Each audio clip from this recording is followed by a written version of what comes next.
Erasmus Plus Program for Sustainable.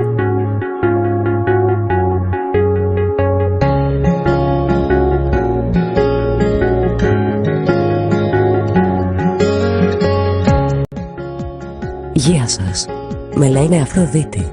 Είμαι μαθήτρια του Λυκείου Βραχνέικων. Γεια σας. Με λένε Νίκο. Είμαι και εγώ μαθητής του Λυκείου Βραχνέικων. Είμαστε εδώ για να σας παρουσιάσουμε τις εμπειρίες μας από το πρόγραμμα Erasmus Plus. Θυμάσαι, Αφροδίτη, τον τίτλο του προγράμματος? Φυσικά και τον θυμάμαι. Δράσε βιώσιμα. Δίδαξε τοπικά. Μοίρασε παγκόσμια. Δημιούργησε συνεργατικά. For sustainable. Είναι φανταστικό που χωρίζουμε συμμαθητές από το Βέλγιο, την Γερμανία και την Ισπανία. Και αυτοί από την Ελλάδα. Το πρόγραμμα έχει 4 θεματικές. Μία για κάθε χώρα. Τρόφιμα στο Βέλγιο. Νερό στην Ελλάδα. Σκουπίδια στην Γερμανία και ενέργεια στην Ισπανία. Γεια σας και από μένα. Σε κάθε συνάντηση υλοποιούνται δράσεις σχετικές με την θεματική. Η γλώσσα επικοινωνίας είναι η αγγλική. Όλο το υλικό που παράγεται είναι διαθέσιμο στην ιστοσελίδα του προγράμματος. Το πρόγραμμα έχει διάρκεια 2 έτη. Θα γίνουν 7 συναντήσεις. 3 μεταξύ συντονιστών. 4 με μαθητές και εκπαιδευτικούς. Τον Οκτώβριο ενακτήρια συνάντηση συντονιστών στα Βραχνέικα. Τον Ιανουάριο πρώτη συνάντηση με μαθητές στο Βέλγιο. Τον Απρίλιο δεύτερη συνάντηση με μαθητές και πάλι στα Βραχνέικα. Τον Σεπτέμβριο μόνο συντονιστές στο Βέλγιο. Τον Νοέμβριο δράσεις με μαθητές στην Γερμανία. Τον Μάρτιο δράσεις με μαθητές στην Ισπανία. Τελική συνάντηση συντονιστών στην Ισπανία. Ας δούμε τώρα κάποια χαρακτηριστικά του προγράμματος. Οι μαθητές φιλοξενούνται από τους συμμαθητές τους. Θα μετακινηθούν συνολικά 18 μαθητές και 4 εκπαιδευτικοί. Όλα τα έξοδα καλύπτονται από το πρόγραμμα. Οι συναντήσεις δράσεων με μαθητές διαρκούν 7 ημέρες. Ας πούμε κάποια πράγματα για την ελληνική ομάδα. Αποτελείται από 24 μαθητές της Α και Β τάξης.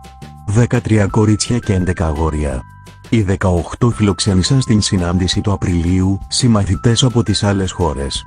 Οι 5 ταξίδεψαν στο Βέλγιο, οι 7 θα ταξιδέψουν στην Γερμανία και οι 6 στην Ισπανία. Η παιδαγωγική ομάδα αποτελείται από 5 εκπαιδευτικούς. Να σας συστήσω την παιδαγωγική ομάδα. Την κυρία Μαρία Βάσιου. Την κυρία Μαργαρίτα Μπίστα. Την κυρία Ευσταθία Ψουράκη.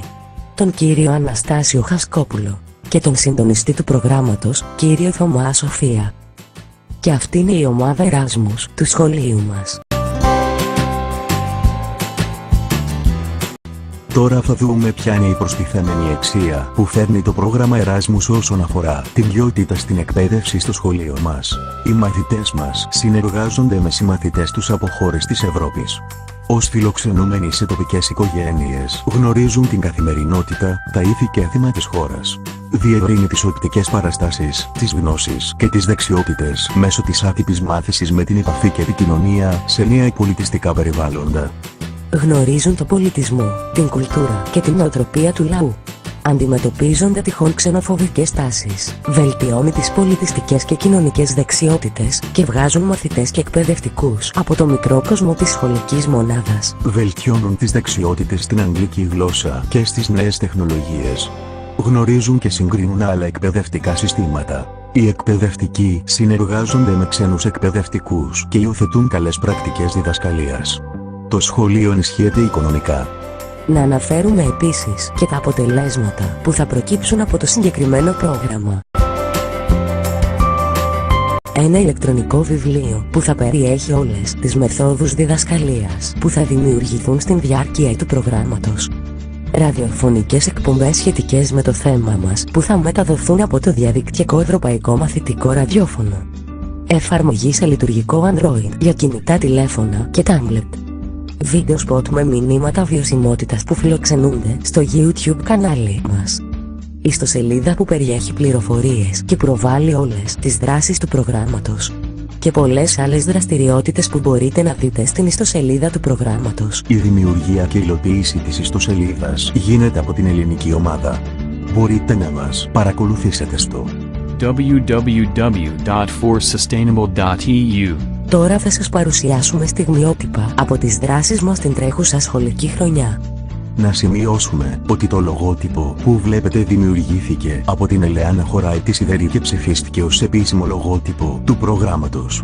Σαφώς μια διάκριση για το σχολείο μας. Σας ευχόμαστε καλή διασκέδαση. Και καλό καλοκαίρι.